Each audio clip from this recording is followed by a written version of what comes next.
नमस्कार. ज्योती कुकिंग चॅनलमध्ये तुमचं स्वागत आहे. मी ज्योती. आज आपण करणार आहे कैरीचं पन्हं. थंडगार कैरीचं पन्हं शरीराला थंड ठेवण्यासाठी आज आपण घरी बनवणार आहे रेसिपी.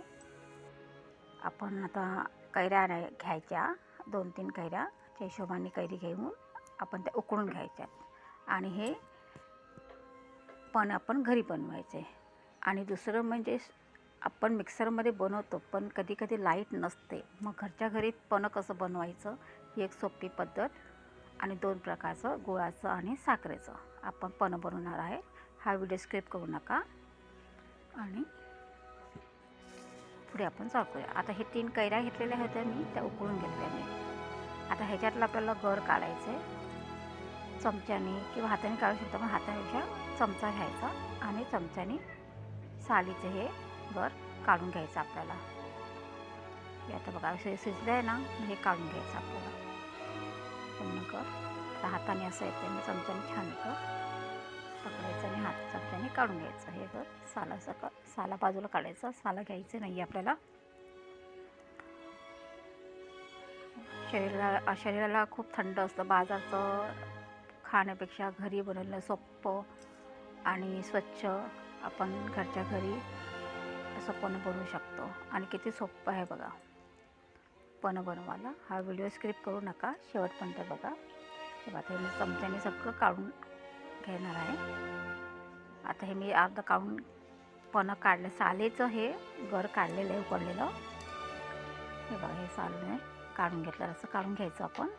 आणि आपल्या ते बाटे असतात ना, त्याला जो मांस असतो ना, तो उलटा नाही पकडायचा. आता हे बघा साल राहिले, ते जरा बाजूला काढूया. हे बघा, असं चमच्याने काढून घ्यायचं आहे. आता जो बाठा आहे ना, तो खालून नाही पकडा, उभं पकडायचा, म्हणजे डेटाच्या हिशोबाने. आता उलटा आहे ना, तर येत नाही, कारण त्या बाट्याला केस असतात ना असं, तर ते अडकलं जातं. आणि आपण चुकताना पण बघा कसं खातो आंबा, तसं हे असं आरामात निघतं, त्याला जास्त त्रास लागत नाही. मग हे सगळं काढून घ्यायचं चमच्याने किंवा हाताने, तुम्हाला जसं जमेल तसं. आणि आज आपण 2 प्रकारचे पन्हं करणार आहोत. आता हे काढून घेतलेलं आहे आपण.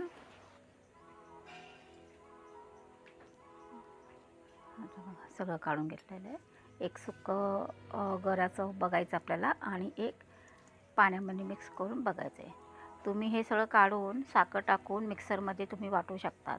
पण काही ठिकाणी कोणाकडे मिक्सर नसेल किंवा लाईट गेली असेल, तर हे असं आपल्याला पन्हं खायचं म्हटलं तर अशा पद्धतीने पण तुम्ही पन्हं करू शकतात. आता हे सगळं गर काढून झालेलं आहे आपलं. आता हे बघा, मऊ सॉफ्ट आहे ना, पण तो जरा गाठ असते, मग ते विरघळायला वेळ लागतं बघा. आता ही आपण पुरणाची चाळणी असते ना, त्याच्यामध्ये घ्यायचे हा गर आणि पेल्याने आपल्याला स्मॅश करून घ्यायचं आहे. त्याच्यामुळे कसं तो मऊ गर बाहेर निघतो सगळा आणि हे सोपं पडतं. म्हणजे ज्यांच्याकडे मिक्सर नसेल त्यांनी असंही केलं तरी चालेल घरच्या घरी, कारण गरमीच्या ठिकाणी कुठे लाईट जाणं हे मग ठरलेलंच असतं. हे बघा, आता हे असं घासायचं आपल्याला. तसं हाताने न करता एक आपण पेला घ्यायचा आणि पेल्याने ते आपल्याला स्मॅश करायचं आणि मग तो खाली पूर्णासारखं बाहेर निघतं ते गर मऊ. आणि ते गर आपण त्याचं पन्हं बनवायचं आहे. आणि हे जर आपण याची आमटीही करू शकतो आपण. हा जो गर आहे ना, त्याचं आपण पातळ आमटीही करू शकतो भाताबरोबर. जसं आंब्याची आमटी करतो ना, तसं हे पातळ वरणासारखं आपण करू शकतो. आता बघा, हा कसा मऊ निघाला आहे बघा. विरघळायला पण वेळ लागणार नाही. मिक्सरमध्ये तर लगेच होतं, पण मिक्सरमध्ये कसं ते धागे पण येतात ना, मग ते तोंडात कधी येतात. असं काही आंबाला शिरा असतात ते बघा. आता हा गर काढलेला आहे मी, तुम्हाला दाखवते. हे बघा, असा प्रकारचा आहे तो. हे बघा, श्रीखंडासारखं अगदी मस्त झालेलं आहे. हे तुम्ही तुमचं हे बघा सॉफ्ट हा एक प्रकार आहे. हा आपण एक गुळात टाकून करायचं आहे आपल्याला. आणि हे एक थोडंसं पाण्यामध्ये टाकून हा गर करायचा आपल्याला. मी आधी ऑलरेडी ते बाटे धुवून घेतले ना, त्याचं ते पाणी आहे. नाही तर तुम्ही म्हणा हे पिवळं पाणी आलं कुठून. तर हाताने मळून घ्यायचं, नाहीतर मग चमच्याने ढवळून घ्यायचं, ते तुम्हाला जसं जमेल तसं. आणि एकजीव करून त्याच चाळणीमध्ये टाकून पेल्याने पुन्हा आपल्याला स्मॅच करून टाकायचं आहे. हे बघा, परत तुम्ही दाखवते. आता हे जरासं पाण्यामध्ये मिक्स करून घेतलं ना, आता ह्याच्यामध्ये आपण ह्याच्यामध्ये टाकायचं त्याच चाळणीमधून खाली. एकदम सोपी पद्धत आहे आणि तुम्ही नेहमी एकदा तुम्ही केलं ना तर नेहमी कराल तुम्ही. आता गरमीचा सीझन चालू आहे ना, मग आपल्याला पनं पिणं महत्त्वाचं आहे. बाजाराचं कोल्ड्रिंक पिणं पेक्षा लिंबू सरबत किंवा असं पनं पिणं शरीरात खूप थंडावा असतो. त्याच्यामुळे करायला पण सोपं आहे, एवढं काही कठीण नाही आहे.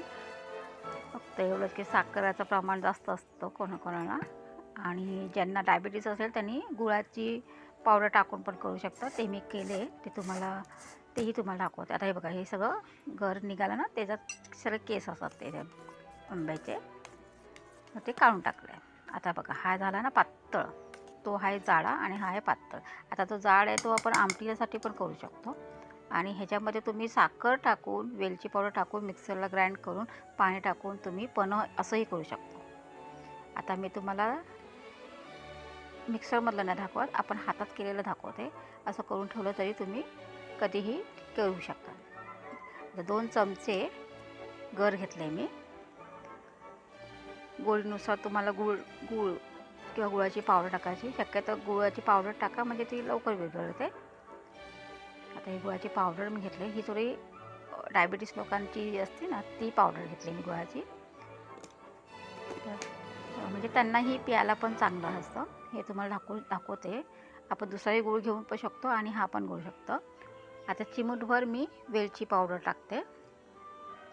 आपल्याला म्हणजे स्वाद येतो ना याला, पनाला, तर तो येण्यासाठी. आता तुम्ही साधं पाणी घ्या किंवा गार पाणी घ्या, थंड कुठलंही पाणी घ्या.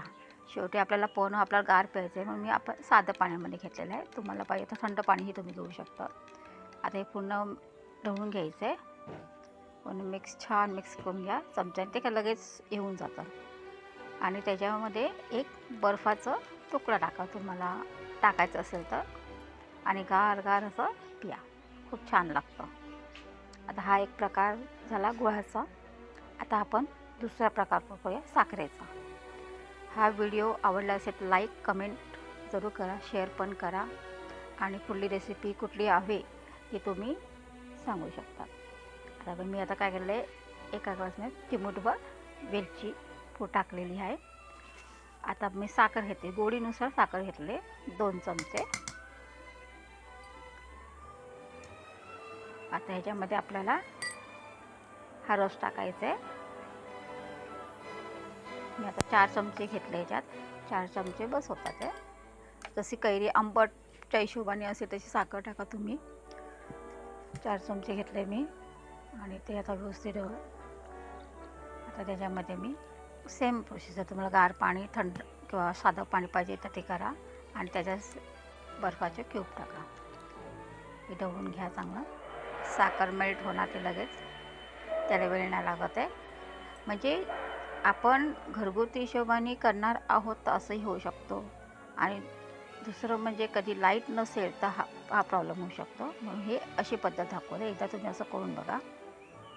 आता हे बघा, क्यूब टाकलेले हे मी, आणि थंडगार कढीचं पनं प्यायला रेडी आहे. पाहुणे बिवण्याला का पटकन 2 मिनटात होऊ शकतो. असं आहे, हे बघा.